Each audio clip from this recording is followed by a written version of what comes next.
BenderForest.com.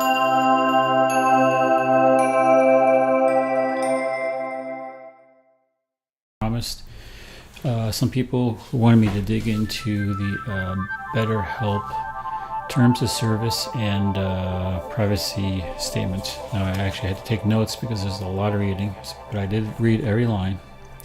I'm going to point out some reasons why you really shouldn't do this, specifically using Betterhelp. Now I had to read over some of these lines a few times, and some of them PewDiePie actually covered pretty closely, but it's actually a lot worse than you think. Okay, first off, marriage therapists and social workers. They're supposed to be licensed and documented, right? Okay. Now, in one of the bylines, it says right away, if you're in crisis or in danger, do not use the site, period. So this is not a psychological venue or a site where if you're at the edge, don't use the site. So they even say right off the bat, this is not a site for you to go on if you're in trouble. It's more like if you just want to talk about an issue, you can go to the site, but if you actually have an actual problem, and they state this elsewhere in the site that we are not responsible. It says it actually several times that we're not responsible. Now I did read both the terms of service for the client, which it would be someone who's signing up, and terms of service for the practitioner or the case owner, whatever you want to call it, which would be the therapist. And the rules and the laws do apply to both, including detachment away from the person. I'll get to that in a second. This site is not capable of substituting for traditional face-to-face. Basically, PewDiePie mentioned this as well, that this site is not a substitute for a clinical therapy or clinical psychologist to actually meet and diagnose and provide medication, etc. This is more of a social outlet than an actual therapeutic response. And it says you won't be able to make any official diagnosis to fulfill any court order or prescribed medication. So if you're trying to use this site to get if you get a case where you have to go to a licensed therapist to resolve whatever the case is, it won't count towards that. So if you get sentenced for a particular thing and you have to go to counseling, this won't cover that. So why would you do it? Especially if you're forced to by legal action that you had to do this. Now, of course, it states in clear letters that the therapists and any people that are on the site are independent contractors. They're not employees of Betterhelp, so there's no chain of custody or chain of command of intellectual property between them. In plain speak, the information you give Betterhelp does not necessarily go to the therapist, and what you give to the therapist does not go to Betterhelp. In other words, there's multiple ways that your information, your private information, can get leaked. So there's no oversight. Okay, now one thing that really raised my eyebrows on this is that the majority of the information that's on Betterhelp is general information that's publicly available. And in other words, you don't have to use the site. You could do a Google search to find the same responses. In other words, the advice and the responses that the therapists are giving are the same advice that you can find by asking Google. How am I feeling today? What should I do if I have this situation? And then they are bound, well, not bound, but they're highly advised to give this public advice, because if the therapist gives any particular personal advice, then there's a liability, and Betterhelp will say, well, we're not liable, we're not covering for that, and that's out of the scope of what you're supposed to do. And it says here, no responsibility for any act, omission, or doings of any counselor. So that's again them saying that we're not responsible for what they say or what they do. We don't hold any claim to it. We're just a provider of the service. We don't provide actual help. They just provide the resources. It's almost like a recruiter. It's like a job recruiter. They don't actually provide you the jobs. They just provide you the resources to find the job. There's the same thing. They're counselor recruiters. They help you find the counselors, but they don't actually provide the counseling themselves. Betterhelp has nothing to do with it. They're more of a broker, a counselor broker, than an actual support site. Clear delineation. And one thing that also raised my eyes is no representation or warranty whatsoever as to the willingness or ability to give advice. In other words, the client or the counselor may not be willing or able to give any practical advice at all, so they could just say whatever they want. No warranty to find service relevant, useful, correct. They actually use relevant twice. satisfactory, or suitable. That basically states that they're not responsible for attaching you to the right person. What they say may not actually help you, and they can't force that for them to be able to help you. Or they may say something that's not related to your problem at all. So the advice they may be giving you may not be related to your problem. Like you could say, oh, I have an alcohol problem, and they could tell you, like, don't sneeze, and that's the advice, and they could get paid for it. That's the whole point. And here's another thing that was also mentioned too. We do not determine if qualified or categorized correctly for a counselor. So in other words, they do not check if the counselor is qualified to be able to give you advice. And more specifically, that counselor may not be associated to what your problem is. You may have a manic depressive issue, and they could be dealing with alcoholism, and they'll be assigned to your case, and they'll still get paid. Again, matching the right person to the right job. And this is hilarious. BetterHelp does not get involved with the conversation. That tells me two things. One, it sounds like it's a security thing where they won't break confidentiality, which is the good side.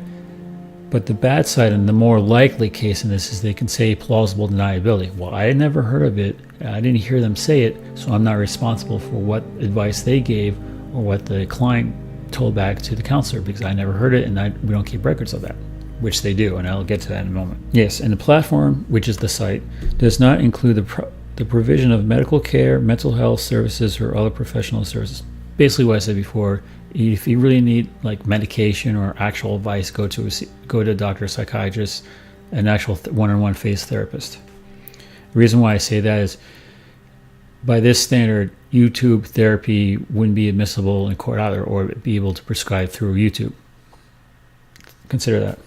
Yeah, and it even says in the terms of service, never rely on or make decisions based on counselor services. So you're giving advice and they can't even rely on that. That's basically what I say, is like, whatever they say, whatever they give you, you can't use that to help yourself, because by this line, they're stating that you'd be a fool to rely on what they offer. Not intended for diagnosis, do not use for 911.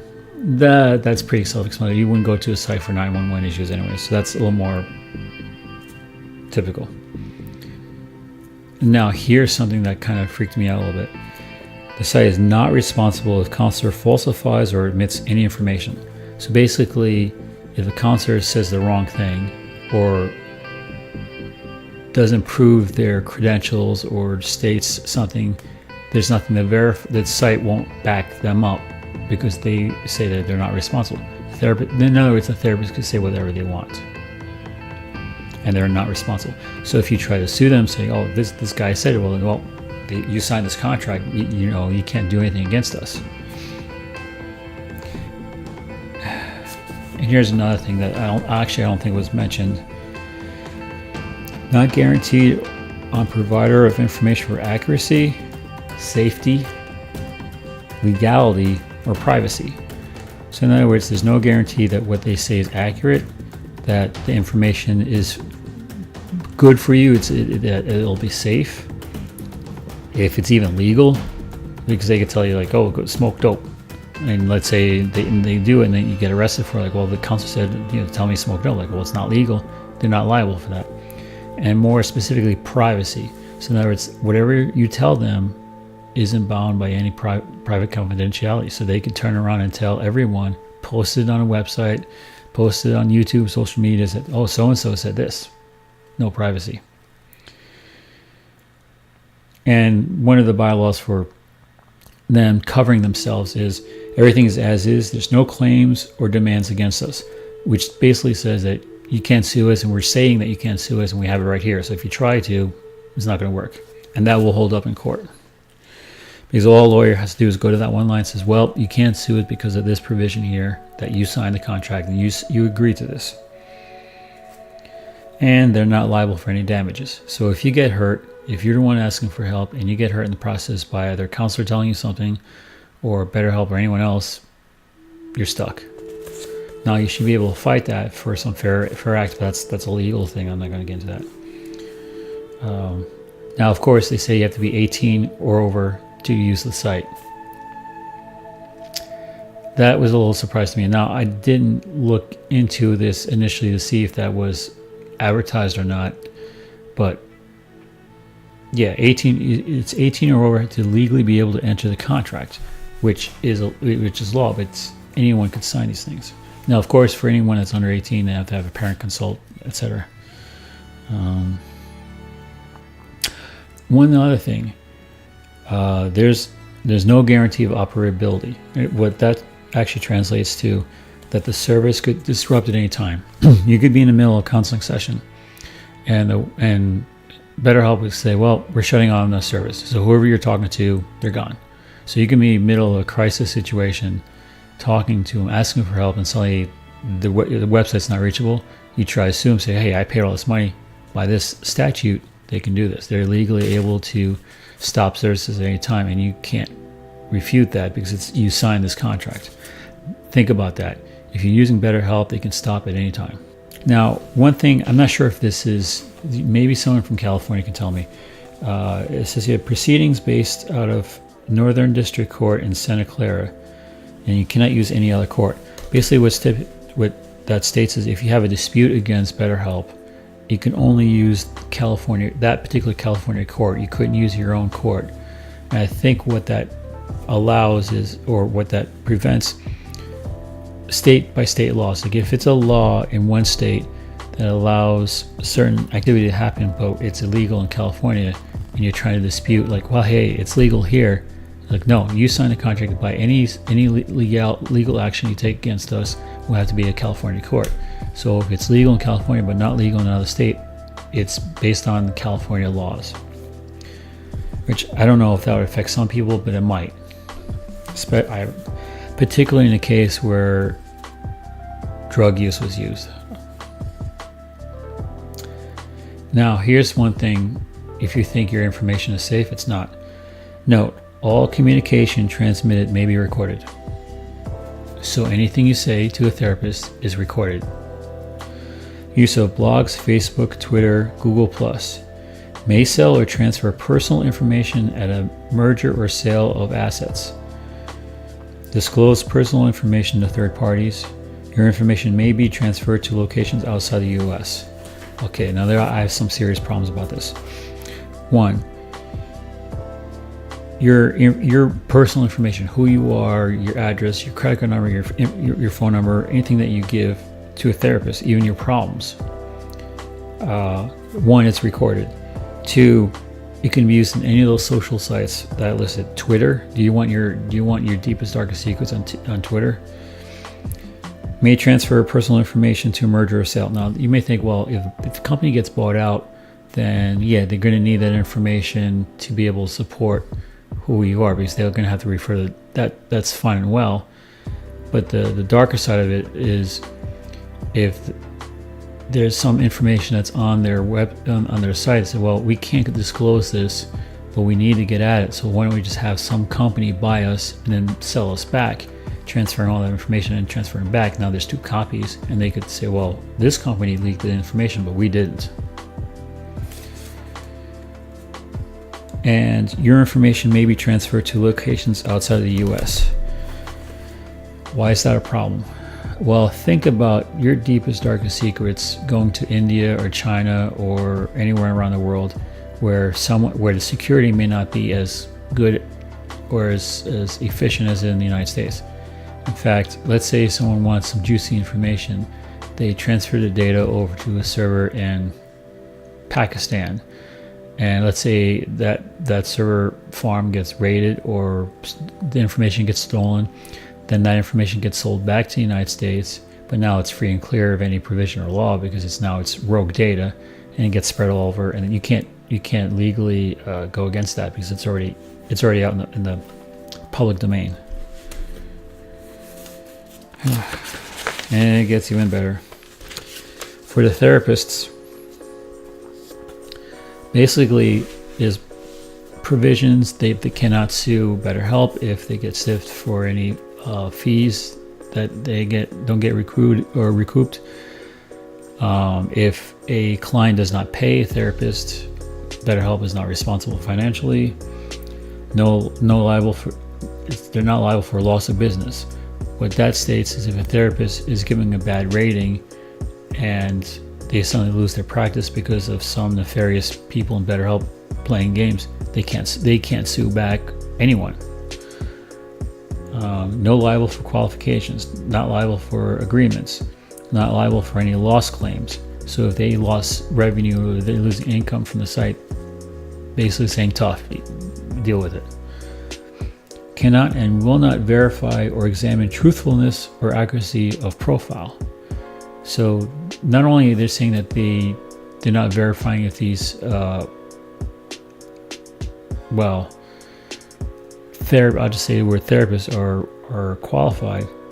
They say they will not verify. They say we're not even going to bother working on this. We're not even going to put in the effort to do this.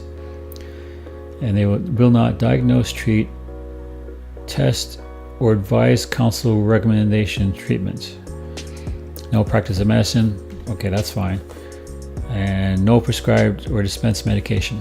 Again, same thing. So, in a nutshell, why should you use BetterHelp? Personally, I would not. Because I'll give one non-medical reason. BetterHelp is pretty much just a friend you could talk to. Case in point, I go on a Discord server and I help people on there. I'm practically as qualified as these people that are listed here. I don't get paid. They don't get paid. The people on there are also helping. They don't get paid. But people get the same benefit. Because there's no legal recourse for any advice given to these people from BetterHelp.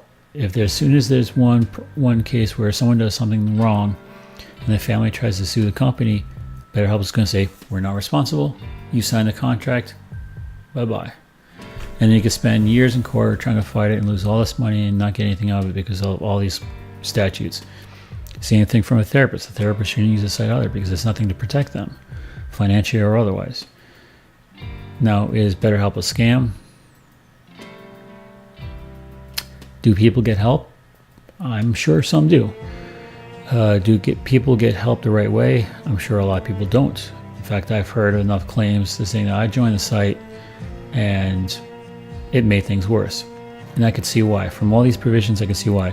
Because the therapist that goes on there who actually reads this, well, they just want to get paid. They're not going to say anything that could threaten their practice. In fact, loss of revenue, the big bold letters there, basically tells them that they got to play it safe. So they're going to read it right off the that manual, saying, if you're having this problem, this is the recourse. And they're going to quote it from that manual, or from a website from Google. They may just pull Google and say, okay, antisocial behavior can be dealt with, blah, blah, blah. And they could be reading right from Google, and that's their advice. And legally, they can do that because it's public domain information. And they're not giving personal information. If let's say, tries to sue BetterHelp will talk to the therapist, say, okay, prove that you didn't say anything special. They'll pull up the Google site. And then BetterHelp will say, nope, they did everything they could. You have no legal recourse. So the long and the short of it is, don't use BetterHelp. Go see a licensed therapist. And if you can't afford a licensed therapist, there's plenty of Discord servers where people like me and others are willing to help. That don't cost any money, and you'll get the same advice with same thing. No legal recourse. No, just someone to talk. That BetterHelp is pretty much like Discord. It's just someone to talk to that you just want to express how you're feeling, and you'll get some benefit from that. Beyond that, it's not anything else. It's not an actual therapist. It's not a psychologist. It's not even anything that can legally protect you as a client or the therapist to be able to actually say, hey, I need help. Can you help me? And by all means and practices, once you sign the contract and pay them, it's like, well, we'll give you what we provide, but we're not guaranteeing anything. And you can't say anything about it, and we can sell and distribute all the information you gave us to everybody, pretty much. That's the reason why I wouldn't use the site, because there's just so many holes where they can give your information out. Now, yes, I know there's a lot of other businesses that have the same type of contract. And I wouldn't normally squawk about that, about like an IT company or anything like that. But this is therapy to help people with problems. If you have all these bylines and terms of service and statutes that don't protect you, why use you? Why use the service? If I'm opening my deepest, darkest secrets, no, I'm staying away from this because there's nothing to protect me at all. If you ever heard of confidentiality, you can say whatever you want on the site, but the terms of service is what legally binds them. And if it's not in the terms of service that legally binding, then they can say that they're gluten-free and wouldn't matter because there's no legal statute to protect them from doing anything. That's my 2 cents, and I won't run this too long, but it's important to put this out there because I'm still... Now, I did watch the next Shane Jake Paul thing, and my 2 cents on that is, from looking at that, I'm not going to ignore the therapist because the therapist said some interesting points, but she doesn't seem to be... It's dramatic episode with Shane and the therapist and Jake. But what I did see, which I'm not going to say for certain, but I would put money on this, that when I was watching it, yes, I got emotionally involved, but I'm able to step back and look at this from a outside view because I don't watch Jake Paul. I don't watch any of his stuff. I barely watch Shane Dawson. But I do know this. Some of Jake's reactions are real, and I believe he had a raw deal with some of the publicity. It comes back to Violet again. I think I'm pretty much correct on this. Violet was a linchpin between Jake and Logan. I'm sorry if this is approaching personal stuff. That caused an internal family breakdown. More likely their shenanigans got a little too close to home and they pushed the envelope too far, which I understand the mentality of wanting to test the waters, push the envelope, see how far you can get on YouTube. But then it got a little too close, and you see the fall in reaction because of these videos being made, and etc. Now, is there real emotion? Yes. Is there YouTube cover-up? No. But a lot of things are being hidden. I'll have to see for the next video on the interview to see what's going on with that. But I'll summarize this.